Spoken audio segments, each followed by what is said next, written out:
आज हम Rajasthan high court का एक नोटिफिकेशन देखेंगे। राजस्थान हाई कोर्ट में 230 पदों के लिए एक नोटिफिकेशन जारी किया है, तो हम वही देखेंगे। तो सबसे पहला आपको करना क्या है कि अपना जो ब्राउज़र होगा उस पर राजस्थान हाई कोर्ट डाल देना है। और जैसे ही आप ये डालोगे तो आपके सामने इनकी ऑफिशियल वेबसाइट आ जाएगी। राजस्थान, देखो यहाँ पर लिखा हुआ है HCRAJ.NIC.in। इस पर आपको क्लिक कर देना। तो आपको इस पर जैसे आप क्लिक करोगे तो आपके सामने ये इनका जो ऑफिशियल वेबसाइट है ये ओपन हो जाएगी। फिर आप देख रहे हो यहाँ पर रिक्रूटमेंट। तो आप जैसे ही रिक्रूटमेंट पर क्लिक करोगे तो आपको रिक्रूटमेंट पर क्लिक कर देना है। और दूसरे नंबर पर देखो यहाँ पर सिस्टम असिस्टेंट। तो सिस्टम असिस्टेंट 2023 पर आप जैसे ही क्लिक करोगे तो अभी ये, हाँ, ये एडवर्टाइजमेंट आ चुका है। तो आपको इस पीडीएफ पर क्लिक कर देना है। तो आपके सामने ये पीडीएफ खुल जाएगा। आप जैसे यहाँ पर क्लिक करोगे तो आपके सामने ये पीडीएफ ओपन हो जाएगा। हो सकता है कि थोड़ा सा टाइम ले सकता है। तो ये मैंने ऑलरेडी खोल कर रखा हुआ है। अब मैं आपको यहाँ पर बता देता हूँ। देखिए ये पीडीएफ ओपन हो चुका है। इसकी 18/12/2023 कौन सी डेट को इसको जारी किया गया है, यहाँ पर डेट भी है, मतलब कल इसको जारी किया गया था। और अब मैं आपको बता देता हूँ इसके अंदर कि टोटल सैलरी कितनी होगी। देखिए 2 साल तक आपको 18,500 रुपये मिलेंगे। ठीक है, उसके बाद में जैसे ही आपके 2 साल कंप्लीट हो जाएंगे फिर आपको 36,300 से आपकी सैलरी स्टार्ट हो जाएगी। और 83,000, समझ गया, 500 तक आपकी सैलरी जाएगी। ये इसकी इनकी ऑफिशियल वेबसाइट भी इन्होंने यहाँ बोला है कि आपको इनकी ऑफिशियल वेबसाइट पे ही करना है। और अभी जो फॉर्म ऑनलाइन फॉर्म फिल करने की जो डेट है वो अभी स्टार्ट नहीं हुई है, वो अभी काफी दूर है। इन्होंने एडवांस में नोटिफिकेशन इसलिए डाला है क्योंकि जिससे आप अपनी प्रिपरेशन कर सको। टोटल वैकेंसी 203 है। यहाँ पर अनरिजर्व कितनी है, ईडब्ल्यूएस के लिए कितनी है, SC ST, वो सारी डिस्ट्रीब्यूशन इन्होंने यहाँ पर किया हुआ है। OBC जो नॉन क्रीमी लेयर है उनके लिए कितनी वैकेंसी निकली हुई है। ठीक है,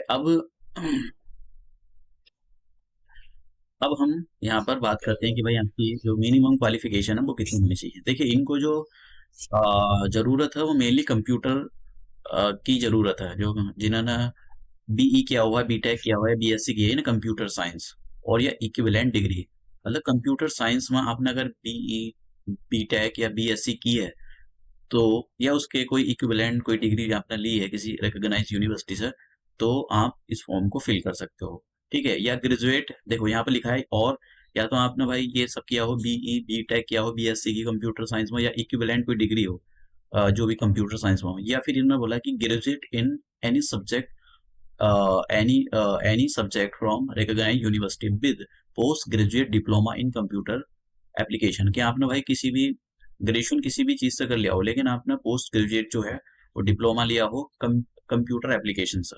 ठीक है, या फिर आपने कोई A लेवल कोर्स किया हुआ हो, department of electronics and accreditation of computer classes.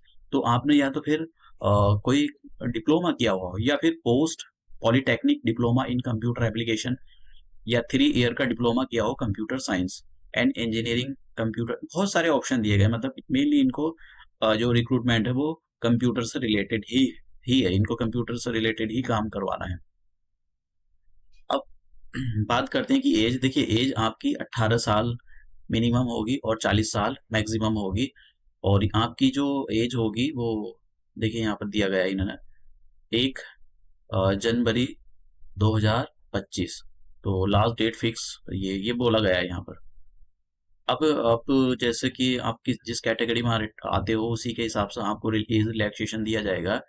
जैसे कि मैं यहाँ पर बढ़ देता हूँ कि in upper age limit shall be relaxed by 5 years in case of the member of the scheduled caste और शेड्यूल्ड ट्राइब और other backward classes, more backward classes और इकोनॉमिकली वीकर सेक्शन और वुमेन कैंडिडेट। मतलब 5 साल के लिए women candidate हो, OBC हो, इनके लिए 5 साल की जो है जैसे कि 40 है तो अगर आप 40 क्रॉस कर गए हो तो 45 तक भर सकते हो फॉर्म। ठीक है, आप जो भी जिस कैटेगरी में आते हो आपको ये इंस्ट्रक्शन बहुत अच्छे से पढ़नी है। तो फीस कितनी रहेगी, देखिए फीस 750। आप जिस कैटेगरी में आते हो उसके अकॉर्डिंग आपको फीस पे करनी पड़ेगी। जैसे सामान्य वर्ग के लोगों को 750 रुपए देनी है, और राजस्थान के अन्य पिछड़ा वर्ग जो नॉन क्रीमी लेयर में आते हैं उनको 600 रुपये देनी है। राजस्थान राज्य के जो अनुसूचित जाति या अनुसूचित जनजातियों के लिए 450 रुपये फीस रखी गई है। ठीक है। अब अब देख लेते हैं कि जो आपका सिलेक्शन कैसे होगा और क्या सिलेबस रहेगा। देखिए इसके अंदर मेनली 3 पेपर होंगे आपके। पहला जो पेपर होगा वो रिटन होगा, दूसरा पेपर होगा आपका टाइपिंग का, मैं यहाँ दिखा देता हूँ, और तीसरा पेपर होगा आपका इंटरव्यू का। 3 पेपर इसके अंदर मेनली होंगे। तो पहले पेपर के बारे में हम बात करते हैं कि भाई पहला पेपर जो होगा, पहला पेपर 100 मार्क का होगा, 100 मार्क्स का होगा, और इसके अंदर 2 सेक्शन आएंगे। पार्ट ए के अंदर मतलब 2 पार्ट आएंगे, part A part B. Part A के अंदर कंप्यूटर नॉलेज से ये 80 मार्क के क्वेश्चन पूछेंगे, और पार्ट बी के अंदर जनरल नॉलेज और इंग्लिश से ये 20 मार्क्स के क्वेश्चन पूछेंगे। अब यहाँ पर इन्होंने एक साफ बात बोली है कि भैया निगेटिव मार्किंग नहीं है इस बार इसमें। ये बड़ी अच्छी बात है कि भाई निगेटिव मार्किंग में बहुत सारे मार्क्स चले जाते हैं, तो निगेटिव मार्किंग नहीं है यहाँ पर, सिंपल सा बोला गया है। ठीक है। यहाँ पर लिखा है there shall be no negative marking for wrong answer in the written test. समझ गए आप। उसके बाद में अब कंप्यूटर नॉलेज का इन्होंने कंप्यूटर नॉलेज जो कंप्यूटर से क्वेश्चन पूछे जाएंगे उसका सिलेबस दिया गया, evolution of the computers and its application, basic of hardware and software. मतलब बहुत बेसिक सा है जो आपको आना चाहिए।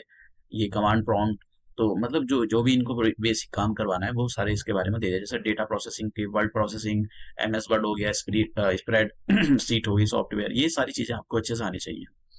दूसरा जो दूसरा पार्ट है आपका जनरल नॉलेज एंड इंग्लिश। तो इससे इन्होंने पूछा है कि भाई ये 20 मार्क का होगा, 20 मार्क्स का होगा। जनरल नॉलेज के क्वेश्चन पूछे जाएंगे, करंट अफेयर्स हो गया, geography and natural resources, history and culture of the Rajasthan. और इंग्लिश यहाँ पर tense sequences and the tenses, ये सारी चीजें, एक्टिव पैसिव डायरेक्ट इनडायरेक्ट, ये सारी चीजें आपसे इंग्लिश में पूछी जाएंगी। अब जब आप ये ऊपर वाला टेस्ट क्वालिफाई कर जाओगे तो आपको टाइपिंग के लिए बुलाया जाएगा। अब यहाँ पर 2 टाइपिंग कराई जाएगी। एक तो होगी आपकी कंप्यूटर पर आपको हिंदी और इंग्लिश दोनों में करनी होगी। देखिए ऐसा नहीं है कि आपने अपनी कोई लैंग्वेज ऑप्ट कर ली हो, आपको हिंदी और इंग्लिश दोनों में करनी होगी। पेपर 1 यहाँ पर जैसे हम सेकंड वाले सेक्शन में आ चुके हैं, तो यहाँ पर इनका पेपर 1 टेस्ट है, इसमें 2 टेस्ट होंगे, एक हिंदी का और एक इंग्लिश का है।